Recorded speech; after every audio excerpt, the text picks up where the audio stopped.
la clorofila. ¿Vamos bien hasta ahí? ¿Tienen dudas al respecto, chicos?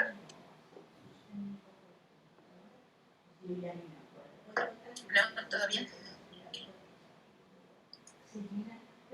Y bueno, estuvimos platicando de los pigmentos, ¿cierto? Que decíamos que, ¿quién me puede recordar qué es un pigmento? ¿Qué es un pigmento, chicos?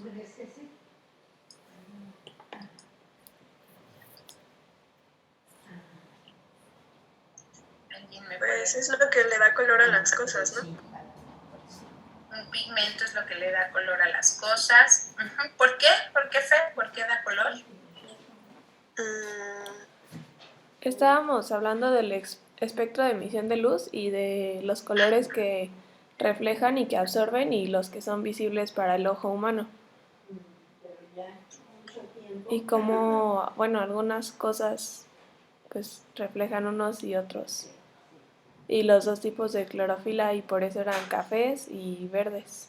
Ok, y son los que son capaces de absorber ciertas longitudes de onda y otras las reflejan, las que no absorben. Que finalmente las que no absorben son las que nosotros podemos ver, ¿no? Las longitudes de onda, claro, cuando son en el espectro visible. Hay sustancias químicas, por ejemplo, que pueden absorber luz que absorben luz en otros espectros que a nuestra vista no son observables, ¿de acuerdo? Entonces, ¿dudas hasta aquí? ¿No?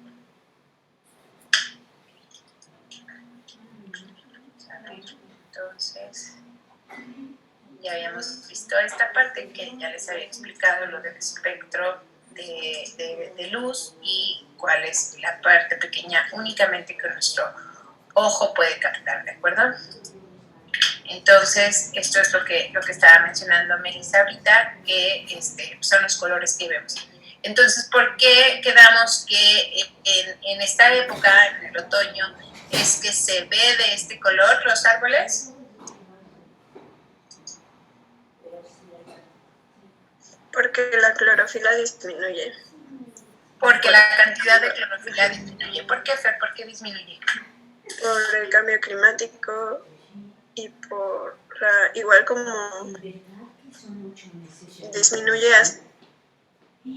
los carotenos.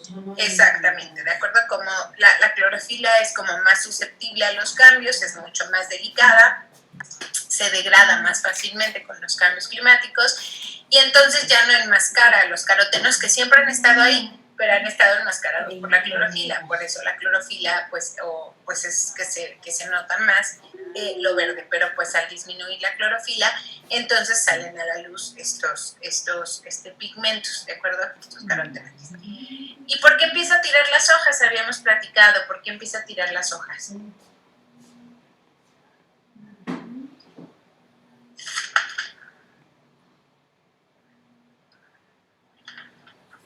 ¿Hemos dicho?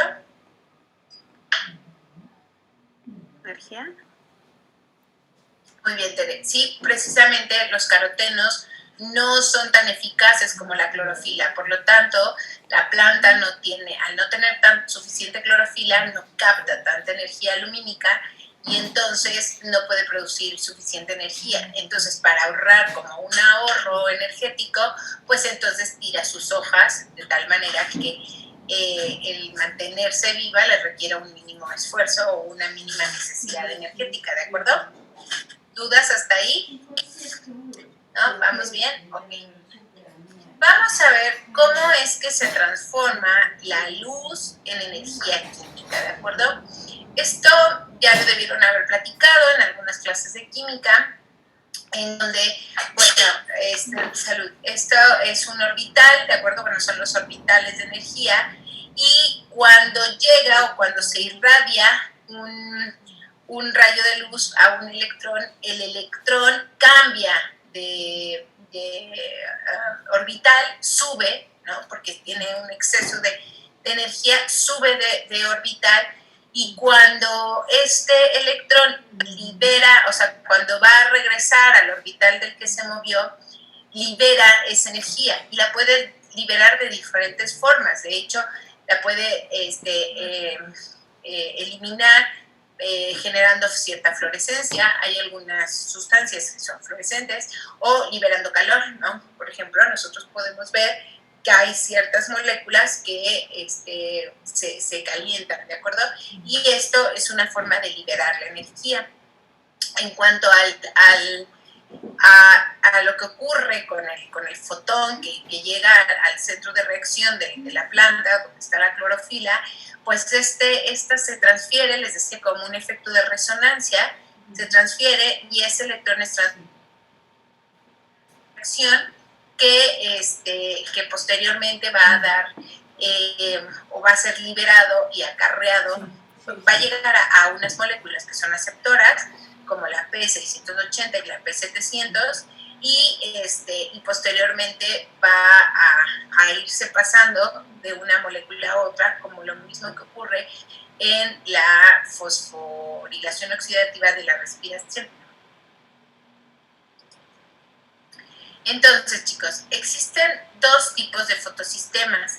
En algunos casos actúan en forma conjunta y hay organismos que solo llegan a presentar uno de los dos. De hecho, el que llegan a presentar es el fotosistema 2, que fue el primero descubierto, y después se vio que existe en algunos organismos un segundo fotosistema. En esta parte me gustaría completar con algo de la lectura del libro para ir teniendo como una mayor información. Entonces, la fotosíntesis tiene dos reacciones de grupos conectados. Durante la década de 1930, dos líneas de investigación que se estaban haciendo de forma independiente sobre entre sí. El primer programa de investigación se centraba en cómo tiene lugar la fotosíntesis en bacterias púrpuras. Son las púrpuras del azufre y se encuentran en pantanos, etcétera, que son las que generan el azufre y este olor pues azufroso. Y otro grupo descubrieron que estas células pueden crecer en laboratorio con una fuente de alimentos que carezca de azúcares, ¿no? O sea, pues si son bacterias, ¿cómo pueden crecer sin nutrientes, ¿no? Sin hidratos de carbono? Si nosotros ya vimos que para llevar a cabo la respiración se necesitan los hidratos de carbono. ¿Por qué? ¿Alguien me puede decir por qué?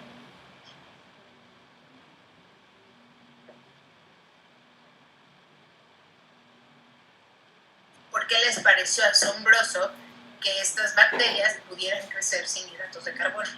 O sea, ¿qué era lo asombroso del asunto?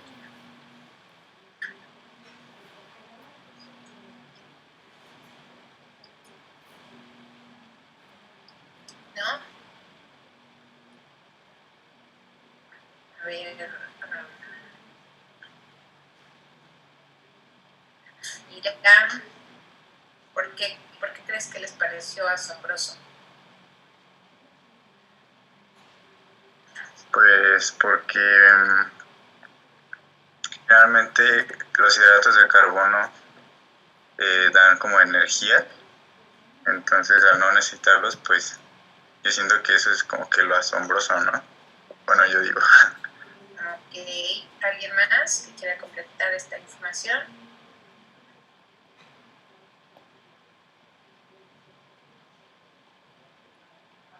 ¿Por qué, chicos?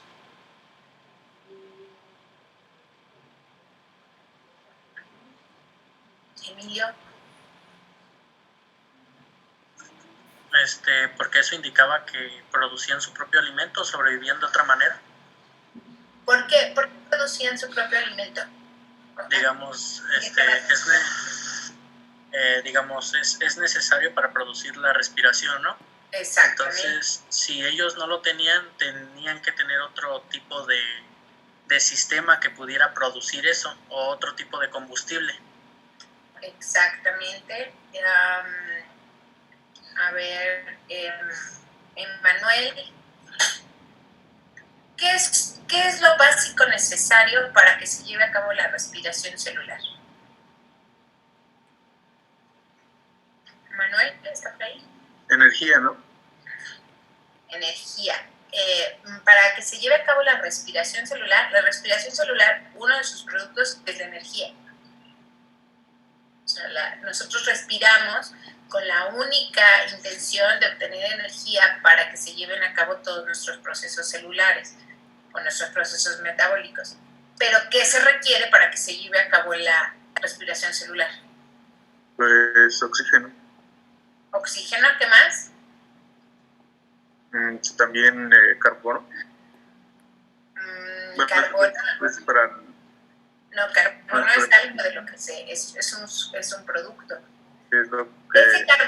Ese carbono que nosotros vamos a exhalar, que es dióxido de carbono, ¿cómo lo obtenemos? ¿De dónde obtenemos ese carbono que después termina combinándose con el oxígeno?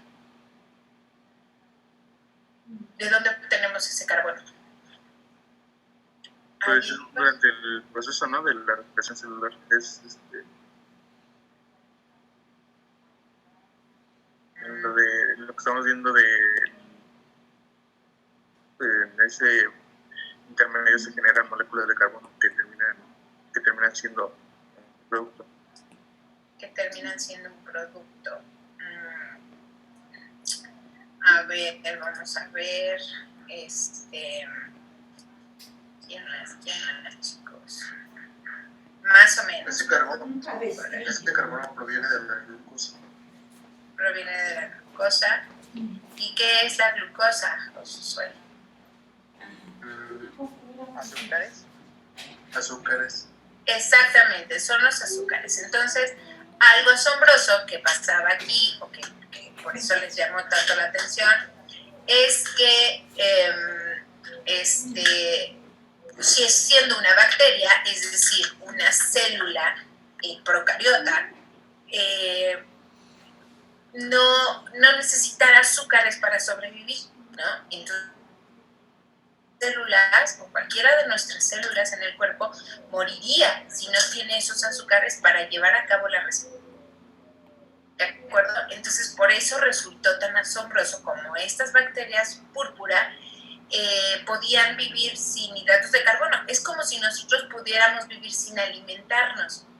Entonces, por eso resultó tan asombroso. ¿De acuerdo? Estén poniendo atención porque les voy a estar haciendo preguntas, porque mucho de la respiración celular y la fotosíntesis, chicos, es comprender el proceso para que nosotros sepamos qué es lo que está pasando con lo que estamos respirando y lo que ocurre dentro para poder exhalar o tener ciertos productos, ¿de acuerdo? Entonces, por eso les pareció tan asombroso. De acuerdo con esta observación, se concluyó que deberían de haber sido entonces autótrofos. ¿Nosotros somos autótrofos? ¿Qué somos? No, somos Heterótrofos. ¿Qué quiere decir eso? Necesitamos de otras cosas para poder sobrevivir. Exactamente, ¿no? ¿Autótrofos quiénes son? Los que Las plantas, por ellos algunas mismos bacterias. pueden vivir. Las plantas, exactamente. Entonces, pero para crecer las células, entonces tenían que estar expuestas a la luz solar. Era lo curioso, ¿no? O sea, no necesitaban azúcares, pero si las ponías a la luz solar, entonces resultaba que sí empezaban a crecer. Entonces, Vanier también demostró que estas células no producían oxígeno como producto intermedio de la fotosíntesis. Entonces se concluye que estaban, en el momento que se ponían al sol, podían generar la fotosíntesis, es decir, captaban la energía solar para su propia energía y generar sus propios alimentos. Entonces lo que se vio es que no producían oxígeno como producto de la fotosíntesis como las plantas, pero acumulaban azufre. Estos organismos tienen una reacción global que es de fotosíntesis, pero en lugar como producto final el oxígeno como las plantas, su producto final es el azufre. Este trabajo fue muy importante por dos motivos. En primer lugar, se demostró que el dióxido de carbono y el agua no se combinan directamente en la fotosíntesis. En vez de actuar como un reactante de la fotosíntesis, el agua es un producto del proceso. Además, los datos de Baniel demostraron que los átomos de oxígeno del dióxido de carbono no se liberan como gas, o sea, como oxígeno. Esta conclusión era lógica porque las bacterias púrpuras del azufre no producían oxígeno, aunque el dióxido de carbono sí participaba en la reacción del mismo modo que en las plantas. Basándose en estos hallazgos, los biólogos propusieron la hipótesis de que los átomos de oxígeno liberados durante la fotosíntesis en las plantas deben prevenir del agua, ¿de acuerdo? Es decir, hay una hidrólisis, la molécula del agua se divide y entonces el oxígeno que produce la fotosíntesis proviene de la molécula del agua. Esta propuesta recibió el apoyo de experimentos con cloroplastos aislados que producían oxígeno en presencia de luz solar, incluso aunque no hubiera dióxido de carbono. La hipótesis se confirmó cuando los investigadores pudieron utilizar isótopos pesados del oxígeno. Los biólogos entonces expusieron algas y plantas al agua que contenía isótopo radioactivo 18, oxígeno 18, recogieron el oxígeno gas que se liberaba como producto intermedio de la fotosíntesis y confirmaron que el oxígeno gas liberado contenía este isótopo, ¿de acuerdo? Entonces, el oxígeno que eliminan las plantas no proviene del dióxido de carbono, proviene del agua que hidrolizan, ¿de acuerdo? Como se había previsto, las reacciones que producía este oxígeno solo ocurrían en presencia de luz solar. Las reacciones de la fotosíntesis dependientes de la luz resultan en la producción del oxígeno a partir del agua. Una segunda línea principal de investigación ayudó a corroborar estos descubrimientos. Entre 1945 y 1955, un equipo dirigido por Melville Calvin empezó a suministrar dióxido de carbono también radioactivo, que era dióxido 14, a algas y a identificar las moléculas que resultaban marcadas posteriormente con el radioisótopo. Estos experimentos permitieron a los investigadores identificar la secuencia exacta de reacciones que participaban en la reducción o en cómo desbarataban el dióxido de carbono a azúcares. Como Calvin tuvo un papel destacado en esta investigación, las reacciones que reducen el dióxido de carbono y resultan produciendo hidratos de carbono se llama ciclo de Calvin. ¿Qué ocurre en el ciclo de Calvin o en qué momento ocurre el ciclo de Calvin? Chicos, los que tienen apagadas sus pantallas, ¿exactamente por qué las tienen apagadas? Yo mismo porque están muchos conectados en mi casa y cuando pongo la cámara se me traba mucho. Ok, ¿los demás? Escribí en el chat que se trabó mi lap y estoy en una computadora de escritorio y no tiene cámara. Ok, ¿los demás? Yo ando enfermo, maestra. ¿Tú qué? Estoy enfermo y no estoy presentable, por así decirlo. No importa, entonces, que tuviéramos todos presentables. Los demás chicos pueden encender sus cámaras, por favor. Maestra, es que, o sea, según yo ya la tengo encendida, pero no sé por qué no. Mira, no. Como encendida. Miguel. Faltan más chicos. Pasa. Más Irán, Josafat, Marquito y Miguel. Y las pueden encender, por favor. Ok, chicos, entonces, ¿en qué momento ocurre el ciclo de Calvin?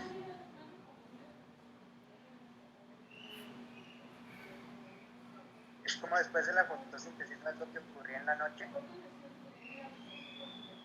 ¿Eso? Exactamente, muy bien. Entonces, el ciclo de Calvin, pues, es el proceso inverso y es donde entonces se producen los hidratos de carbono, ¿de acuerdo? Entonces, a diferencia de que nosotros los necesitamos consumir, estos organismos autótrofos los producen. ¿Cuándo? Específicamente hablando de las plantas, en la noche. Entonces, en resumen de lo que les acabo de leer, las primeras investigaciones sobre la fotosíntesis demostraron que el proceso consiste en dos conjuntos de reacciones conectadas entre sí. Un conjunto se activa por la luz y el otro conjunto, que es el ciclo de Calvin, precisa los productos de las reacciones dependientes de la luz. Las reacciones dependientes de la luz resultan en la producción de oxígeno a partir de agua y el ciclo de Calvin resulta en la producción de azúcar a partir de dióxido de carbono. ¿Cómo es que se conectan estos dos procesos entre sí? Y aquí haremos esto. Aquí están estos dos procesos. ¿Cómo es que se conectan? La respuesta es mediante electrones, ¿de acuerdo? Se liberan electrones y esto es lo que los conecta. Entonces, más concretamente, se van a liberar cuando el agua es degradada, cuando se lleva la hidrólisis del agua y se liberan o los electrones son liberados para formar el oxígeno, ¿no? Que es finalmente es el que nos proporcionan las plantas a nosotros. Durante las reacciones que sí son dependientes de la luz, estos electrones son ascendidos a un estado de alta frecuencia, ¿no? Como ya les había indicado en esta parte, aquí, son ascendidos a un orbital de alta frecuencia, son ascendidos, y después se transfieren a una versión fosforilada de NAD, es decir, se van a los acarreadores de electrones. NAD y el PAD son transportadores de electrones que son, pues nos van a servir igual que en la respiración celular para llevar estos electrones. Y durante el ciclo de Calvin, estos NAD y FAD, que ya están cargados con los electrones, se utilizan para reducir el dióxido de carbono hasta hidratos de carbono o azúcares, ¿de acuerdo? Estos azúcares se usan en la respiración celular para producir ATP para las células. Las plantas oxidan azúcares en sus mitocondrias y consumen oxígeno en el proceso, igual que hacen los animales y otros eucariotas. ¿Dónde ocurre toda esta actividad? Pues ya lo vimos en el caso de las plantas, pues ocurre dentro del cloroplasto, ¿de acuerdo? Y ya vimos cómo es que las plantas o los pigmentos fotosintéticos absorben la luz. ¿Dudas hasta aquí, chicos? ¿Dudas? ¿No? Ok. Entonces, vamos a pasar, ya estábamos en esta parte de los fotosistemas. Entonces, ¿qué pasa con esta cuestión de los fotosistemas? Ya les decía que lo que se busca es ver cuál es el destino final de los electrones, ¿de acuerdo? O cuando se producen estos electrones, la fotosíntesis, al igual que la respiración celular, es estudiar estos electrones se producen y cómo hasta llegarse a producir moléculas de alta energía. Entonces, irónicamente hubo un descubrimiento crucial en este asunto que vino de un experimento muy sencillo que se los voy a platicar. Y esto se hizo en algas verdes, en donde se les hicieron irradiar diferentes longitudes de onda. Entonces, básicamente, el diseño experimental estaba basado en observar las células fotosintéticas o ver cómo responden las células fotosintéticas a diferentes longitudes de onda o diferentes luces, imagínense ustedes. En concreto, las algas que se estudiaron responden fundamentalmente a longitudes de onda que van entre 700 y 800 nanómetros, no, entre 600 y 700 nanómetros, y están cerca de la luz roja en el espectro visible. En un experimento que se hizo se descubrió que las células se iluminaban solo con luz ultrarroja o con luz roja, y la respuesta fotosintética era muy moderada. Pero si se exponía a las células a una combinación de luz ultrarroja y roja, la fotosíntesis aumentaba espectacularmente. De onda, la tasa fotosintética era mucho tasas producida individualmente, ¿no? Cuando se irradiaba solo roja o solo ultrarroja. Este fenómeno se llamó efecto de magnificación, porque lo que ocurría era un misterio, ¿no? Para los investigadores. ¿Cómo se descubre el enigma de este misterio? Se resuelve por Robin Hill y Faye Bendal. Estos lo que hacen es que obtienen o extraen los datos obtenidos por muchos laboratorios y dice que las plantas entonces tienen dos centros de reacción. Es como se descubre que existe el fotosistema 1 y el fotosistema 2, ¿de acuerdo? Y bueno, se le llaman así, fotosistema 2, fotosistema 1, porque el fotosistema 1 se descubre primero, pero luego se dan cuenta que hay uno antes. De acuerdo con la hipótesis de los dos fotosistemas, el efecto de magnificación se produce porque la fotosíntesis es mucho más eficiente cuando ambos fotosistemas están funcionando a la par, ¿de acuerdo? Trabajos posteriores, bueno, han demostrado que hay organismos o hay algunas células vegetales que solo cuentan con un fotosistema. Entonces vamos a platicarles, voy a platicarles cómo es que funcionan estos fotosistemas para entender su comportamiento.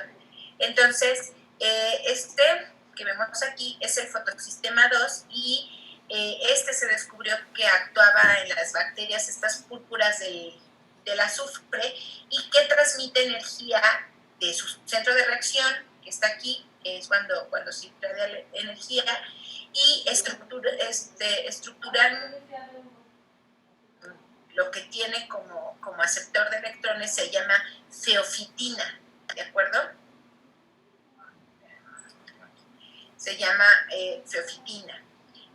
La feofitina es muy, muy parecida a la clorofila, o es idéntica prácticamente a la clorofila, y nada más que tiene un átomo de magnesio, ¿no? La feofitina tiene un átomo de magnesio. Funcionalmente, sin embargo, las dos moléculas son distintas. En vez de funcionar como un pigmento que proporciona un electrón, la feofitina, cuando absorbe un fotón, actúa como un receptor de electrones. Entonces es el primer aceptor de electrones en el fotosistema. Cuando el electrón del centro de reacción clorofílico es excitado energéticamente, el electrón se va a unir rápidamente a la feofitina y cuando la feofitina, o sea, si adquiere un electrón, ¿qué le está pasando a esa molécula? ¿Se está oxidando o se está reduciendo?